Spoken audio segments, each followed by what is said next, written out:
ও চেহারা দেখে ভালো লাগেনি, ও জিজ্ঞাসা করা দরকার ছিল, সোনা তোর মাথায় টুপি এত কাদা কেন, নাকি শিগনি কেন, জামা এত টুকরে গলায় উঠেছে কেন?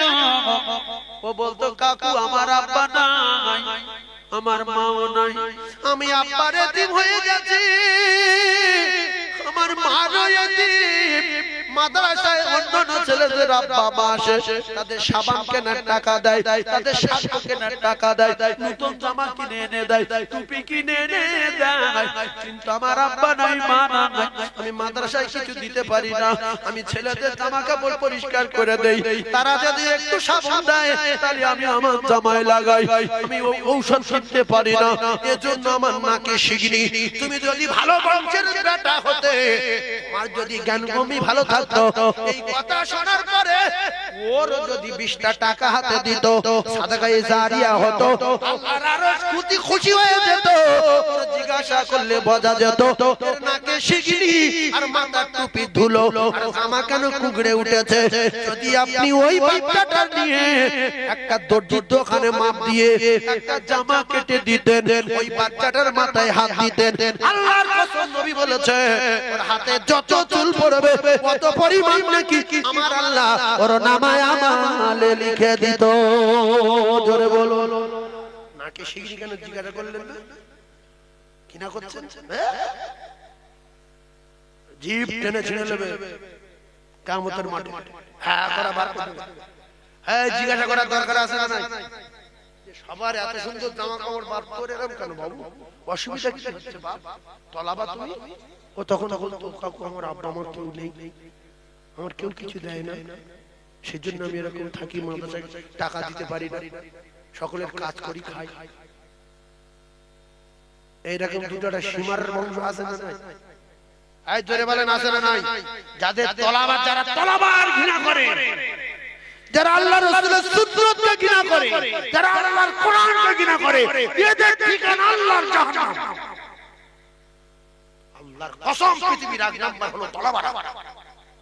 রাসূলুল্লাহ বলেছেন খায়রুকুম মান তাআল্লামাল কুরআন ওয়া আল্লামা। একটা ছোট্ট পয়েন্ট আমি আপনাদের সম্মুখে তুলে ধরছি, ছোট্ট পয়েন্ট। এই যে আমি একটা মাদ্রাসা তৈরি করেছি, বুঝলেন? ওই মাদ্রাসার বয়স মোট 4 বছর। ক বছর? 4 বছর। একটু বুঝবেন, সব জায়গায় কথাটা আপনাদের কাজে লাগে। আচ্ছা, একটা ছেলে যখন হয়, ওই ছেলেটা খুব টাইট, হাত পাত খুব শক্ত, বডি খুব চওড়া, মোটা লম্বা চওড়া, সঙ্গে সঙ্গে হাঁটে কি নালবেল করে, কেউ হাত দেয় কি ভয় পায় না, লোভ না, নালবেল করছে কোথায় কোন তাল। যখন বাচ্চাটা ওই নালবেলে বাচ্চা বুকে পেশাব করে, বুকে পায়খানা করে, মা ওই শত কষ্ট সহ্য করে যখন 1 বছর 1.5 বছর 2 বছর বয়স হলো, তখন কিন্তু সবাই কোলে নেয়।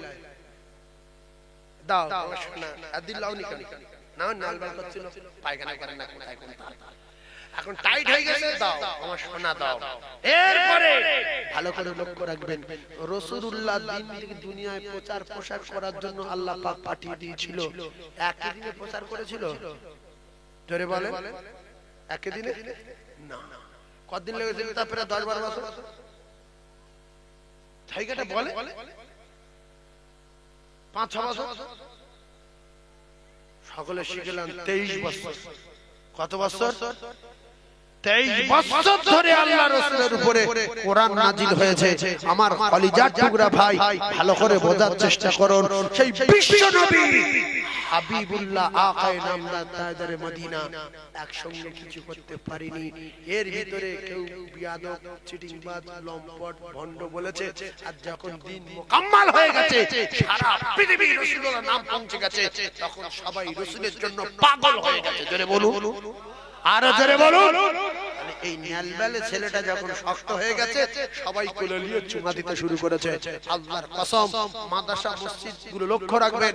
এই মাদ্রাসার দিকে খেয়াল রাখা মানে রাসূলের দিকে খেয়াল রাখা, মাদ্রাসার দিকে কোরআনের দিকে খেয়াল রাখা মানে আল্লাহর দিকে খেয়াল রাখা। আমার আল্লাহ পাকের কোরআন আর রাসূলুল্লাহর হাদিস রাসূল রেখে গেছে। এই দুটো জিনিস আল্লাহ রাসূল আমাদের উপহার স্বরূপ রেখে গেছে, যা কোন নবী রেখে যায়নি। প্রত্যেকটা নবী তাদের মুজিজা নিয়ে চলে গেছে।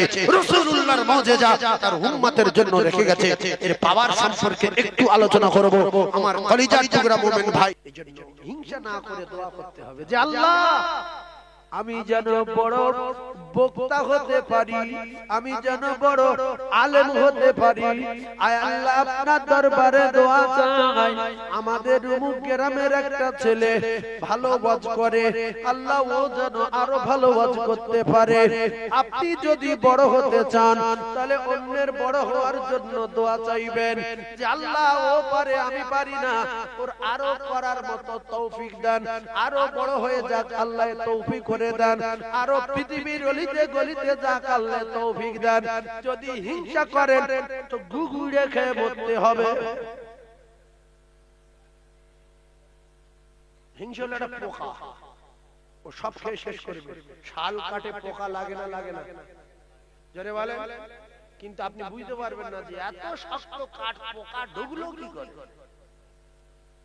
চিরেট করার পরে বোঝা গেল যে এত ভালো মাল, এর ভিতরে পোকা।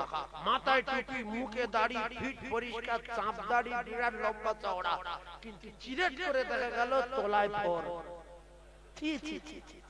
ওর ভিতরে কিচ্ছু নাই, ও শুধু দেহ ছিল। তো শালকাঠ বিরাট মোটা, সেরকম শক্ত, মাথায় হাতুড়ি, পাতায় হাতুড়ি, সামনে গুঁতো মেরে 1.5 লাখ টাকা দিয়ে টোটাল গুড়ি কিনে বাড়ি এনে চিরেট করে দেখে তলায় ফর। বলে এত শক্ত কাঠ তলায় ঢুকলো। কিন্তু ওর ভিতরে হিংসা ছিল, নামাজ রোজা কোনোদিন হয়নি, শুধু লেবাস ছিল। খ্রিস্টানদের লেবাস আছে দেখবেন, খ্রিস্টানদের নারীদের দেখবেন, দেখলে মনে হয় যেন পৃথিবীর 1 নাম্বার নারী।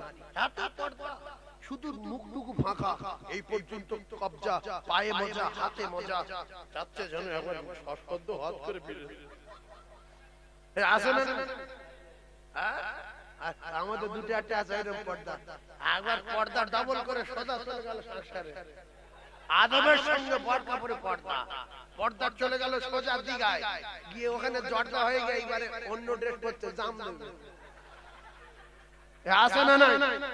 এই জন্য দেহ দেখলে বোঝা যাবে না ভিতরে কি আছে, চিরেট করতে হবে। আর হিংসা হলো এটা পোকা। এই জন্য হিংসা না করে দোয়া করা ভালো।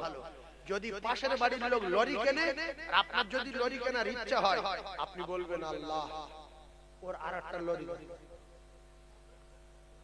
আল্লাহ বলছে মালিকাল মুলকি তুতিল মুলকা মান তাশা, আমি তোর লরি দিয়েছি আমার কুদরতি খাজানা থেকে, ও লরি দিয়েছি। তোর বাবা তুই হিংসা করছিস কেন? তুই যদি লরি কিনতে চাস তাহলে ওর আরেকটা লরির জন্য দোয়া চা।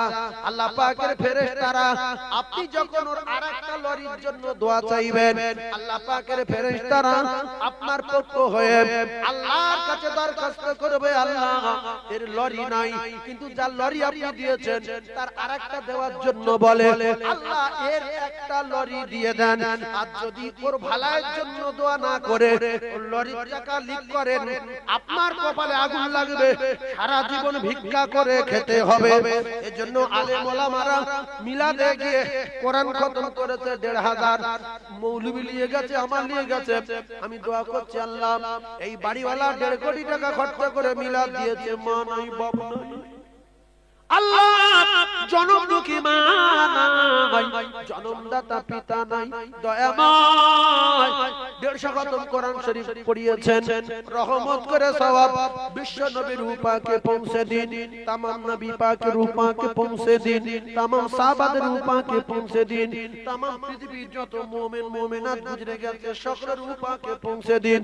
বাড়িওয়ালা কিন্তু বিরাট রেগে যাচ্ছে যে মা মরে গেছে, আমার মিলাদ দিয়েছে আমি, কোরআন খতম করেছি আমি, টাকা দিচ্ছে আমি, আর দুনিয়া ছড়াচ্ছে কেন এইগুলো, বিশাল রেগে যাচ্ছে। তারপরে বলছি মাহবুব সুবহানী, খাজা গরিবে নওয়াজ, উসমান হারুনি রহমাতুল্লাহ, কুতুবউদ্দিন কাকি বখতিয়ার, तमाम পৃথিবী ধরে শেষের বেলা গ্রামে ঢুকেছি। আল্লাহ গো ডান দিকে যত কবর আছে দুনিয়ার শেষ পর্যন্ত সকলের রূহ পাকে পৌঁছে দিন, বাম দিকে যত কবর আছে দুনিয়ার শেষ পর্যন্ত সকলের রূহ পাকে পৌঁছে দিন। এখন কিন্তু বাড়িওয়ালার বাপ মার নাম বলিনি, এইবারে শেষের বেলা সব হয়ে গেছে, 15 মিনিট ধরে দোয়া হলো, বাড়িওয়ালার বাম্মার নাম বলিনি, মাথা আগুন বাড়িওয়ালা। তারপরে বলছে আল্লাহ শেষ বেলায় এই আব্দুর রহিমের মা নাই, আব্দুর রহিমের আব্বা নাই, রহমত করে সওয়াব দেন এর আব্বা মায়ের রূপাকে পৌঁছে দিন। ওয়া সহ্য করতে না পেরে বলছে হুজুর মিলাদটা 7 মিটে গেছে, ওতে আর কিচ্ছু নাই, যেটুকু আছে ছড়িয়ে দিন, ছড়িয়ে দিন। এই বগলির বংশ জাহান্নামী, তোর মা বাপের যদি ভালাই চাস অন্যের মা বাপের জন্য দোয়া চাইতে হবে। তোর দাদুর যদি ভালাই চাস অন্যের দাদুর জন্য দোয়া চাইতে হবে। এই বগলির বংশাল বগলু আদুবিল্লাহ, তো ছেলের যদি রোগ সারাতে চাস অন্য ছেলেদের রোগ সারার জন্য দোয়া চাইতে হবে। রাসূলুল্লাহ বলেছে নিজে যদি বড় হতে চাও অন্যের বড় হওয়ার জন্য দোয়া চাও, আল্লাহ পাক তোমার বড় করে দেবে। আর হিংসা যদি করেছো সারা জীবন পাপু পাপু পাপু পাপু করতে হবে, লরি কিনতে পারবে না। এই হিংসুটে লোক আছে না নাই?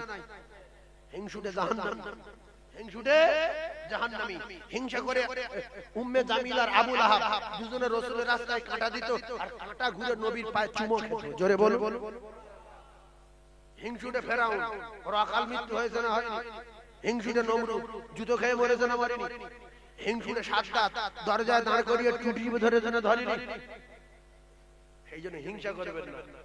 আমার বড় হওয়ার জন্য দোয়া চান যে আল্লাহ সাইফুল্লাহ ওয়াজ করে বিরাট বড় বড় জায়গায় পৌঁছে দেন, দেখবেন আপনি একদিন ওয়াজিব হয়ে যাবে। আর যদি বলেন জি হাম বাড়াতে হবেন কেন, বাড়া হাম বাড়া, বড় হতে গেলে দোয়া চাইতে হয় না? হয় না? সেজন্য প্রথম বলেছি আমি যদি সবার কাছে ভালো হই তাহলে আমি পাক্কা চিটিংবাজ আর ফের মুনাফিক। কি করে ভালো হব? আল্লাহ মদ খাওয়া কোরআনে এক জায়গায় জায়েজ, এক জায়গায় নিষেধ করেছে। আপনারা হালকা খাবেন, অসুবিধা খুব একটা হবে না। সুদ কিছু কিছু মানুষ খেতে পারে যাদের সংসারে অভাব অনটন আছে, এরা খেলে গোনা নাই। আর জেনা হালকা করা যেতে পারে, তবে খুব বেশি একটা করা খারাপ। এই রকম যদি বলি জেনা কর আমার উপরে খুশি, মদ কর আমার উপরে খুশি, চোর আমার উপরে খুশি, ডাকাত আমার উপরে খুশি। আর যদি বলি হারাম, ওর কিন্নি জাহান্নামী, বড় বেটা জাহান্নামী, ওর বড় ভাই জাহান্নামী, ওর বোনাই জাহান্নামী, ওর দুলা ভাই জাহান্নামী, তাহলে বলবে হুজুরের দাওয়াত করো না, টাকা দেবো ফের গাল শুনবো। এই জন্য কিছু মানুষ রেগে যাবে, ওয়াজ চূড়ান্ত হবে। আর কিছু মানুষ বলবে খুব ভালো হচ্ছে। সাহাবারা বলতে যখন রাসূলের কথা শুনি বিবির কথা ভুলে যাই, বাচ্চার কথা ভুলে যাই, আর ক্ষুধা তৃষ্ণার কথা ভুলে গিয়ে রাসূলের প্রেমে পাগল হয়ে যাই। আর কিছু মানুষ ঠাট্টা বিদ্রূপ করতে করতে চলে যেত। যে কি বলে রে মোহাম্মদ বিক্রির বেটা, সবচেয়ে কাছে যার বাড়ি শুকনো বেঈমান হয়ে মরেছে, তার নাম আবু জেহেল। সিদ্দিক আকবরের বাড়ি একটু দূরে, তিনি পৃথিবীর এক নাম্বার ইমানদার হয়ে মরেছে। এর ভিতরে যেখানে আছে কে জান্নাতি কে জাহান্নামী আল্লাহই ভালো জানেন, কিন্তু সবাই মেনে নিতে পারবে না। এর ভিতরে যারা আছে আল্লাহ যদি কারো তৌফিক দেন, হেদায়েত দেন, সেই হেদায়েত পাবে। পৃথিবীর যত ওলি, যত পীর, যত পয়গম্বর আল্লাহ পাঠিয়েছে, কারোর হাতে হেদায়েত দেয় চাবি দেয়নি, দেয়নি, দেয়নি। হেদায়েতের মালিক আমার আল্লাহ। ইন্নাকা লা তাহদি মান আহবাবতা ওয়ালাকিন্নাল্লাহা ইয়াহদি মান ইয়াশা। জোরে বলুন সুবহানাল্লাহ। হেদায়েতের মালিক কে?